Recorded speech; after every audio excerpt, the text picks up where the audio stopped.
समाज में कहां हम गलती करते हैं, मेरे जीवन का अनुभव क्या कहता है जरा सुनिएगा।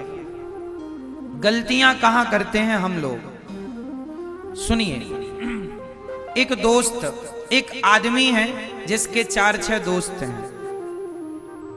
4-6 दोस्त साथ में बैठ के चाय पीते हैं, साथ में ही खाते पीते हैं और साथ में अधिक समय गुजारते हैं। तभी क्या हुआ, उन 4 दोस्तों में जो एक दोस्त था वो सोचा कि अपने दोस्तों के साथ में व्यर्थ में समय गुजारता हूं, कभी यहां घूम रहा हूं, कभी यहां चाय पी रहा हूं, कभी यहां, तो समय व्यर्थ जा रहा है। तो एक दोस्त ने सोचा क्यों ना मैं अपना खुद का बिजनेस शुरू कर दूं, क्यों ना मैं अपना खुद का कुछ काम शुरू कर दूं। तो एक ने काम स्टार्ट किया अपना कुछ बिजनेस, और वो उसमें आगे बढ़ने लगा। जब वो आगे बढ़ने लगा तो उसके जो 3 दोस्त थे, अब उन तीनों को लगा यार ये तो हमसे बहुत आगे चला गया। फिर वो 3 कौन हो गए, वही 3 हो गए उसके सबसे बड़े, वही 3 दुश्मन। कहीं बाजार से लाने नहीं पड़ते कि चलो भैया तुम हमसे दुश्मनी करो। दुश्मन हमें कहीं बाजार से लाने नहीं पड़ते। आप, वो एक लड़का, एक व्यक्ति जो सफल हो गया तो उसके अपने वो दोस्त, वो 3 बन गए दुश्मन, और वह उसको खींचने लगे कि हम जैसे हैं तुम भी ऐसी रहो हमारी तरह। कहां आगे जा रहे हो, है ना, तुम भी हमारी तरह रहो। तो समाज में आप ये गलती करते हैं कि आप पहले ज्यादा किसी को मुंह लगा लेते हैं, फिर वही लोग जिनके साथ आप उठते बैठते थे वही लोग आपकी बुराई करने लग जाते हैं, वही आपको उलझाने लग जाते हैं, वही आप पर मिथ्या आरोप लगाने लग जाते हैं। इसलिए कहा करता हूं कि समाज में ज्यादा लोगों के बीच में उठना बैठना भी बुरा है। 4 जगह उठे बैठेंगे 4 बातें होंगी। 4 बातों में कौन सी बात किसको बुरी लग जाए और कौन सी बात का वो राई का पहाड़ बना दे। इसलिए समाज में ज्यादा लोगों के साथ उठना बैठना भी अच्छा नहीं। आप किसी को अपने घर बुलाइए, आप एक बहुत बड़ा घर बनाइए, आप बहुत कामयाब हो जाइए, तो आप जिनको अपने घर बुलाएंगे, तो जो आपके घर आएंगे, आप शादी में बुलाइए, बच्चे के जन्मदिन में बुलाइए, किसी को समाज को आप बुलाते हैं, सब लोग आते हैं। तो सब लोग आते हैं तो जरूरी नहीं है कि बहुत लोग आपको आशीर्वाद देने ही आए हैं। कुछ लोग आपका वैभव देखकर ईर्ष्या पाल ले, अरे इनके पास इतना है, अरे तो इतनी तरक्की कर गए। वो आपसे मिलेंगे, आपका सब देखेंगे और जाकर के आपसे ईर्ष्या द्वेष चालू कर देंगे।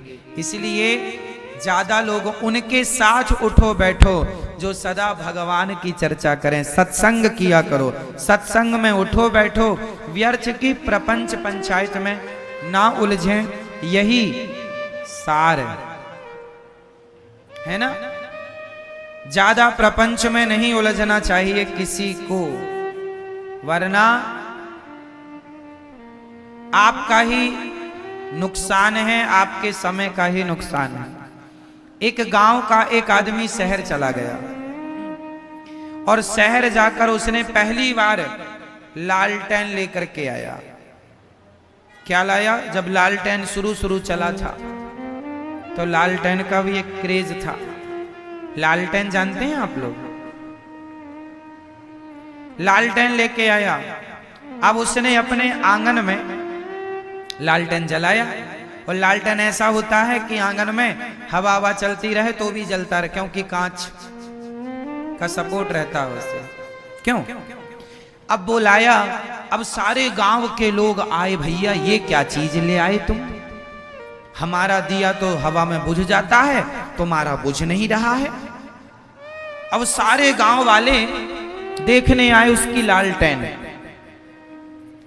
अब गांव वालों में कानाफूसी चालू हो गई, यार भैया अपन सबके घर में अंधेरा है, इसके घर में उजेला है, क्या करें कि इसके घर में भी अंधेरा हो जाए। क्या करें कि इसके घर में भी अंधेरा हो जाए। तो गांव के सभी लोगों ने, कुछ लोगों ने जो ईर्ष्या वाले थे, उन लोगों ने प्लान बनाया।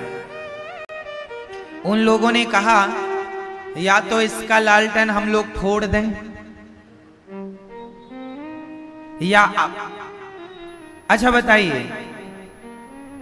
एक उपाय हमने बताया, गांव के लोगों ने सोचा, कुछ लोगों ने कि या तो हम इसका लालटेन फोड़ दें तो ये भी हमारी जैसे हो जाएगा फिर से, क्योंकि हमारे घर में अंधकार है, इसके घर में भी अंधकार रहेगा, क्योंकि इसके घर में उजेला है।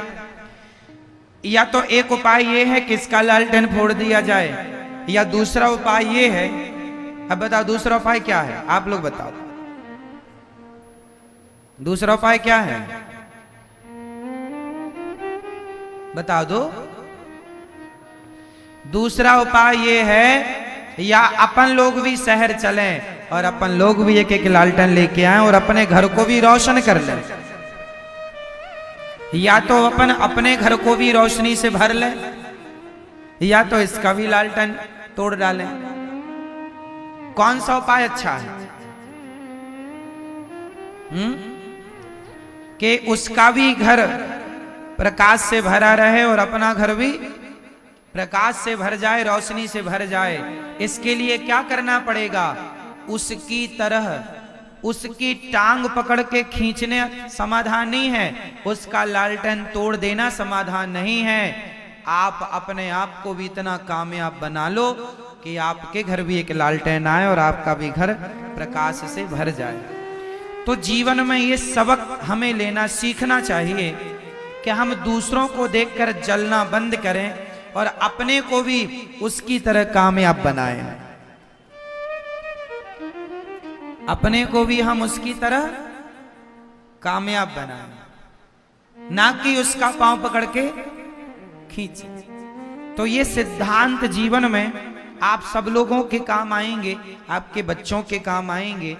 पूतना मौसी जैसे लोग भी समाज में रहते हैं, जो जहर लेकर के चली गईं और भगवान को जहर पिलाना चाह रही हैं, पर भगवान ने पूतना को देखते ही अपनी आंखों को बंद कर लिया है। पूतना मौसी ने अपनी आंखें, बोलो मेरी मां, अपनी आंखें बंद कर ली। पूतना ने अपनी आंखें मूंद ली। अब भगवान कृष्ण ने अपनी आंखें मूंद ली पूतना को देखकर। आशय क्या हुआ? आपके लिए एक मैसेज है, ये मैसेज भगवान से मिल रहा है।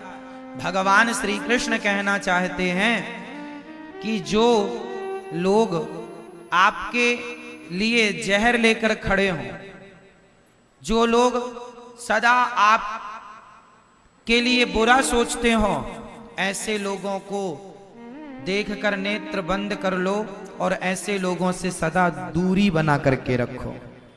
ऐसे लोगों से सदा दूरी बना के रखो। ये मैसेज देखना भी नहीं अपने को। भगवान ने पूतना को देखना ही बंद कर दिया, नेत्र बंद कर लिए।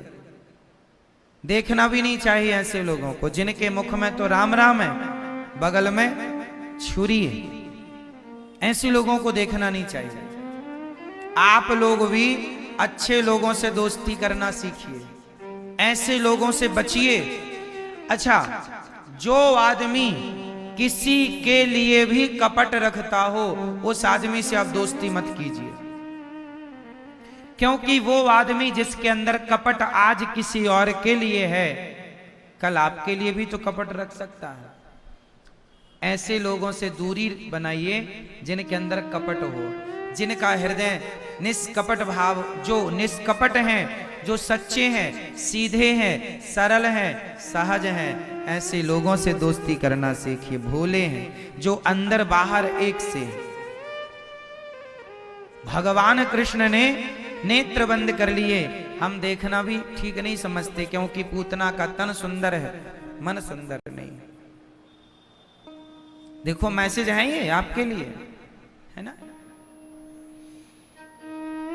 भगवान को पूतना ने उठाया और अपना स्तन मुंह में दे दिया। भगवान ने जहर पिया, जहर पीने लग गए भगवान। और जहर पीने के बाद भगवान ने क्या किया,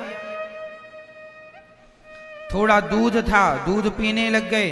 अब थोड़े से प्राण थे पूतना के, भगवान श्री कृष्ण ने प्राण पीने शुरू कर दिए और प्राण पी करके पूतना को मार दिया भगवान ने। इससे क्या मैसेज मिला?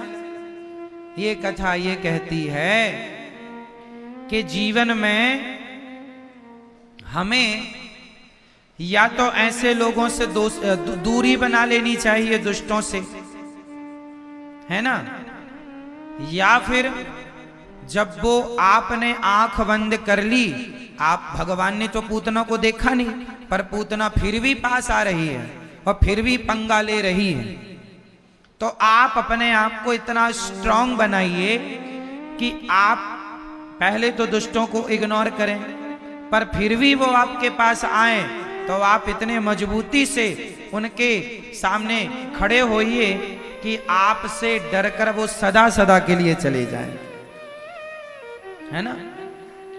अपने आप को इतना मजबूत कीजिए फिर।